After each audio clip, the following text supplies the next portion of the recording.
के लिए। अब चैरिटी कमिश्नर हम कहेंगे कि भाई मुस्लिम क्यों आया?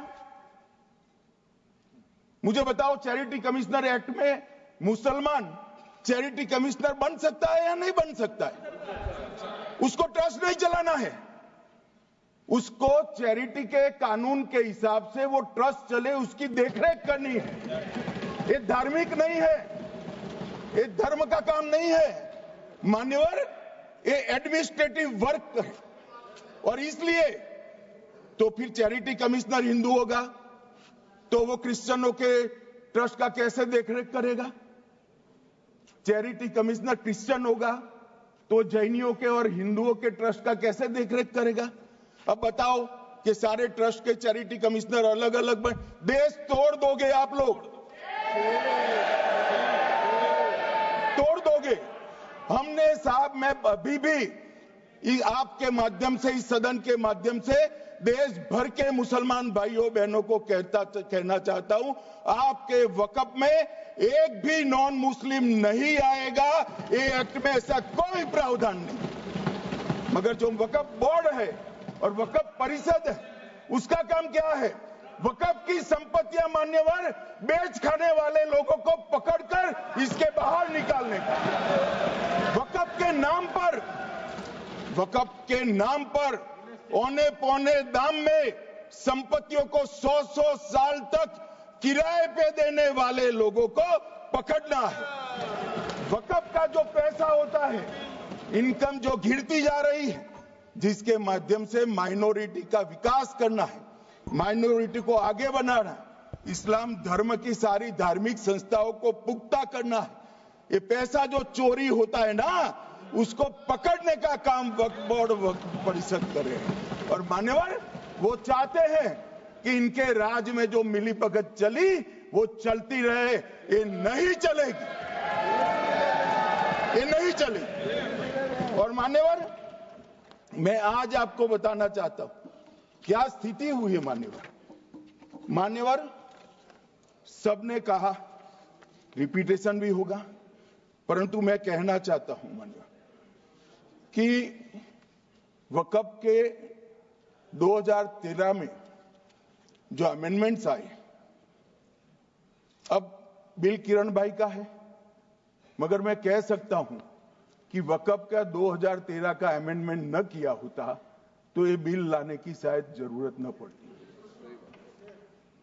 सब कुछ अच्छा चलता था, 14 में चुनाव आने वाला था, 13 में रातों रात तुष्टीकरण करने के लिए वक्फ कानून को एक्सट्रीम बना दिया गया। और मान्यवर, इसके कारण क्या हुआ?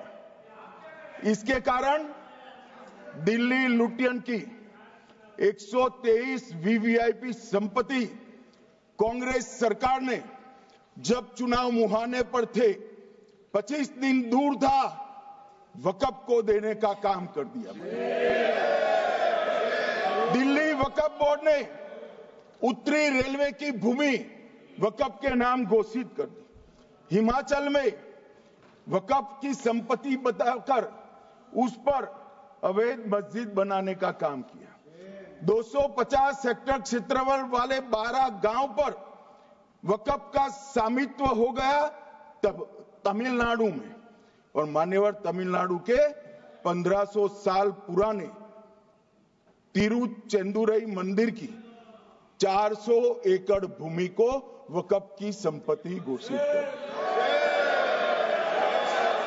ये जब मंदिर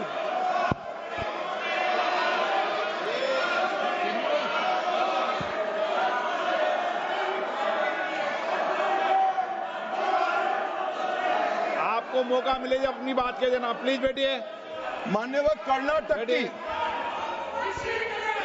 आपको मौका मिले जब अपनी बात कह देना, आप भी बहुत मिसलीड करते हैं। बैठिए गृह मंत्री जी। मान्यवर, कर्नाटक की मणिपट्टी समिति का रिपोर्ट में पढ़ रहा हूं, इसमें मेरा कुछ नहीं है, खड़े मत हो जाना। ये मणिपट्टी समिति का रिपोर्ट है। 29,000 एकड़ भूमि वक्फ की बिजनेस के उपयोग के लिए किराए पर दे दी। मान्यवर, 2001 से 12 के बीच 2 लाख करोड़ की वक्फ की संपत्ति निजी संस्थानों को हस्तांतरित कर दी 100 साल की लीज पर। मान्यवर, बेंगलुरु में उच्च न्यायालय में बीच में पड़ना पड़ा, 602 एकड़ भूमि को जब्त करने से रोकना पड़ा। विजयपुर कर्नाटक के होनवाड़ गांव की 1500 एकड़ भूमि पर दावा कर उसको विवाद में डाला और 500 करोड़ की संपत्ति जिस भूमि का मूल्य है वहां 5 स्टार होटल को महीने 12,000 रुपए के किराए से दे दिया। अब मान्यवर ये कहते हैं कि इसका हिसाब किताब न करो, इसकी देखरेख न करो। भाई ये पैसा जो है देश के गरीब मुसलमान का है, ये गन्ना सोटों की चोरी के लिए नहीं, ये इसको रोकने के लिए। और इनके जो ठेकेदार बैठे हैं मान्यवर, ये यहां गरज गरज कर बोलते हैं, खुद तो समझे बगैर बोलते हैं, कुछ समझ कर बोलते हैं। उनको लगता है कि इससे हम जीत जाएंगे। मान्यवर, कर्नाटक में दत्तापीठ के मंदिर पर क्लेम किया, तालीपरंबा 75 साल पुराने एक दावे के आधार पर 600 एकड़ जमीन का दावा किया और ईसाई समुदाय की भी ढेर सारी जमीनों पर कब्जा कर लिया गया। मान्यवर, आज देश के कई गणमान्य चर्च और चर्च के समूह वक्फ बिल का समर्थन कर रहे हैं। उनको लगता है कि इसका विरोध कर हम मुस्लिम भाइयों की सिंपैथी जीतकर अपनी वोट बैंक पक्का करेंगे, उसमें कोई फायदा नहीं होगा अखिलेश। इसलिए कि 4 साल में मुस्लिम भाइयों को मालूम पड़ जाएगा कि कानून तो उनके फायदे में है। और इसके साथ ये दक्षिण के सारे जो सांसद बोल रहे हैं, अपनी अपनी कॉन्स्टिट्यूएंसी में सारे चर्च को मान्यवर नाराज कर रहे हैं, उनको पता नहीं। सारे चर्च को नाराज करें, सारे चर्च ने रिजोल्व किया है कि हम खिलाफ इसका हम समर्थन करते हैं। मान्यवर, तेलंगाना में 66,000 करोड़ की 1700 एकड़ जमीन पर दावा कर दिया। असम में मोरीगांव जिले की 134 एकड़ भूमि पर दावा हुआ। बिहार का मैं लालू जी के कोर्ट के साथ बाद में बताता हूं। गुरुद्वारा से संबंधित हरियाणा की 14 मरला भूमि को वक्फ को सौंप दिया। और मान्यवर, प्रयागराज में चंद्रशेखर आजाद पार्क को भी वक्फ घोषित किया। और मान्यवर, महाराष्ट्र के वडानगे गांव में महादेव की मंदिर पर दावा किया और बीड में कंकलेश्वर मंदिर की 12 एकड़ जमीन वक्फ बोर्ड ने जबरन ले ली। मान्यवर, ये सब जब जो चल रहा है, इसमें आज भी मैं स्पष्ट करना चाहता हूं, वक्फ जो कि मुस्लिम भाइयों की धार्मिक क्रियाकलाप और उनके बनाए हुए दान से ट्रस्ट है, उसमें सरकार कोई दखल करना नहीं चाहती है। मुतवल्ली भी उनका होगा, वाकिफ भी उनका होगा, वक्फ भी उनका होगा। परंतु वक्फ की संपत्ति, इसका रख रखाव ठीक से हो रहा है नहीं। वक्फ का संचालन कानून के हिसाब से हो रहा है, निजी उपयोग के हिसाब से। सैकड़ों साल पहले किसी बादशाह ने दान किया, हमारी भाषा में कहो तो धर्मादा किया। अब इसकी संपत्ति को आप 12,000 रुपये में 5 सितारा होटल बनाने के लिए दे देते हो, ये उचित है क्या? भाई वो पैसा गरीब मुसलमान के कल्याण के लिए करिए, तलाकशुदा महिलाओं के कल्याण के लिए करिए, जो अनाथ बच्चे हैं उसके कल्याण के लिए करिए। मानिए, और ये करने की जगह बेरोजगार मुसलमान युवाओं के लिए स्किलिंग का काम करिए। लाखों करोड़ों रुपए की भूमि मान्यवर और इनकम 126 करोड़ रुपया। रेलवे की जितनी जमीन है, जिसमें हजारों करोड़ लाखों करोड़ का रेलवे का कारोबार चलता है, इतनी भूमि वक्फ के पास है और इनकम 126 करोड़ रुपया। मान्यवर कहते हैं कि इनकम का क्या उद्देश्य है?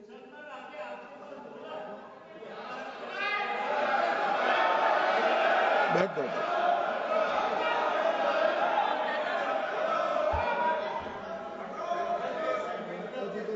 मान्यवर, मैं दादा की टेंशन समझ रहा हूं, ये बंगाल के मुसलमान भी सुन रहे हैं, तो उनको टेंशन होना स्वाभाविक है।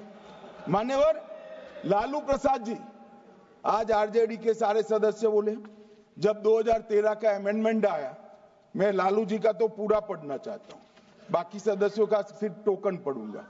लालू जी ने क्या कहा? मैडम, सरकार जो यह संशोधन विधेयक पेश किया है, सरकार की पहल का हम स्वागत करते हैं। शाहनवाज हुसैन जी और अन्य माननीय सदस्यों ने अपनी बातों को यहां रखा, मैं उसका समर्थन करता हूं। आप देखिए, सारी जमीनें हड़प ली गई है, चाहे सरकारी हो या गैर सरकारी। वक्फ बोर्ड में जो काम करने वाले लोग हैं, उनके द्वारा सारी प्राइम लैंड को बेच दिया गया है। पटना में ही डाक बंगले की जितनी प्रॉपर्टी थी, सब पर अपार्टमेंट बन गए। इस तरह की काफी लूट खसोट हुई है। हम संशोधन विधेयक तो आपको अंत में लाए हैं, समर्थन करते हैं, लेकिन मैं चाहता हूं कि भविष्य में आप कड़ा कानून लाइए और ये जो चोरी करने वाले लोग हो, उनको जेल की सलाखों के पीछे। अब साहब, लालू प्रसाद की इच्छा इन्होंने तो पूरी नहीं की, नरेंद्र मोदी जी ने पूरी कर दी। ये लालू जी ने कहा था, एक कड़ा कानून लाइए। मान्यवर शरीफुद्दीन शरीफ, उन्होंने कहा, मंत्री जी समझते हैं कि शायद इससे मुसलमानों का वोट मिल जाएगा, लिहाजा मुसलमान लोगों ने भी खुद ही तबाही मचाई है, इसलिए मैं गुजारिश करूंगा कि इसके लिए आप सख्त कानून बनाइए, उनके हाथों में हथकड़ियां पहनाइए और जो उनके कब्जे किए हैं वो जमीनों बेचकर गरीब और तलाकशुदा मुस्लिम बहनों का कल्याण करिए। इसके बाद श्री हमीदुल्लाह सैयद लक्षद्वीप से थे, उनका भी इसी टोन का भाषण है। और मान्यवर, मैं आज की बात नहीं कर रहा हूं, 2013 का जो बिल कांग्रेस पार्टी लेकर आई, इसके विरोध में इनके समर्थकों ने जो कहा था, मान्यवर ये है। और क्या होगा भाई इससे? पारदर्शी ऑडिट होगी, आज ऑडिट ही नहीं हो रही। रिपोर्ट ऑनलाइन जमा करने की सिस्टम नहीं है, वो होगी, रिपोर्ट देनी पड़ेगी, बैलेंस शीट जमा करनी पड़ेगी, ऑडिट होगी, कैग के रिटायर्ड ऑफिसर ऑडिट करेंगे और मान्यवर पारदर्शिता आएगी। इससे क्यों डरना चाहिए किसी को? पारदर्शिता से क्यों? और वक्फ बोर्ड और वक्फ परिषद, इसका कोई ऑर्डर हम ऐसा नहीं लिख रहे हैं कि कोर्ट में नहीं जा सकते। आपने तो कर दिया था कि ये ऑर्डर को कोई कोर्ट में चैलेंज ही नहीं कर सकता, पूरा संविधान वहां समाप्त कर दिया मान्यवर। और मान्यवर, हम तो इसको कहते हैं कि कोई भी चैलेंज कर सकता है कायदे की अदालत में। इस देश में संविधान का राज है, ग्रीवेंसेस जिसका भी हो कोर्ट में जा सकता है। 2013 में जिसकी भूमि हड़पी, इसके ग्रीवेंसेस को भी कोर्ट के फोरम से बाहर करने का पाप एक कांग्रेस पार्टी ने किया। मान्यवर, एक अफवाह और फैला रहे, रिट्रोस्पेक्टिव इफेक्ट से आ रहा है। मैं स्पष्ट कर देना चाहता हूं, इस सदन में बोलने के वक्त जिम्मेदारी के साथ बोलना चाहिए। अगर ये कानून का पहला पेज और तीसरी तक धाराएं भी पड़ी होती तो इसमें स्पष्ट लिखा है, ये कानून का अमल जिस दिन पारित होने के बाद भारत सरकार नोटिफिकेशन बाहर निकालेगी, उस दिन के बाद होगा। मतलब रिट्रोस्पेक्टिव इफेक्ट नहीं है, मगर मुस्लिम भाइयों को डराया जा रहा है कि रिट्रोस्पेक्टिव इफेक्ट से आएगा। मान्यवर, ये कह रहे कलेक्टर क्यों रखा है? मुझे एक बात बताओ भाई, जो बता सकते हैं, अगर किसी मंदिर के लिए जमीन खरीदनी है तो जमीन की मालिकी किसकी है वो हमारे देश में कौन तय करता है? सबको मालूम है, कलेक्टर करता है सर, रेवेन्यू ऑफिसर वही है। तो अगर वक्फ की भूमि जो वक्फ कर रहा है उसकी है या नहीं है, इसकी जांच कलेक्टर करे तो इसमें आपत्ति क्या है? वक्फ तो दान है भाई, और दान अपनी संपत्ति का किया जा सकता है, किसी और की संपत्ति का नहीं किया जा सकता। गांव में कोई बेचारा अमेरिका गया है 4 महीने पढ़ने के लिए, घूमने के लिए, आता है तो कि वक्फ घोषित हो गया। कोई कारोबार करने के लिए दिल्ली आया, आता है तो कि वक्फ घोषित हो गया। अरे ऐसे नहीं होता भाई, कलेक्टर को पूछना पड़ेगा सरकारी संपत्ति है या नहीं है, इसकी जांच करनी चाहिए या नहीं करनी चाहिए। ढेर सारे मंदिर बनते हैं, बने भी है, बनेंगे भी, ढेर सारे चर्च बने हैं, गुरुद्वारे बने हैं, सरकारी संपत्ति पर बन सकते हैं क्या? नहीं बन सकते मान्यवर। जहां वक्फ की घोषणा होती है वो भूमि सरकारी है या नहीं है वो सत्यापित करना ही चाहिए, और कलेक्टर के अलावे इसको कोई सत्यापित नहीं। मान्यवर, इन्होंने मैंने पहले भी बताया मान्यवर, कोर्ट को भी रास्ते से निकाल दिया। मैं बाद में बात करता हूं मान्यवर, ये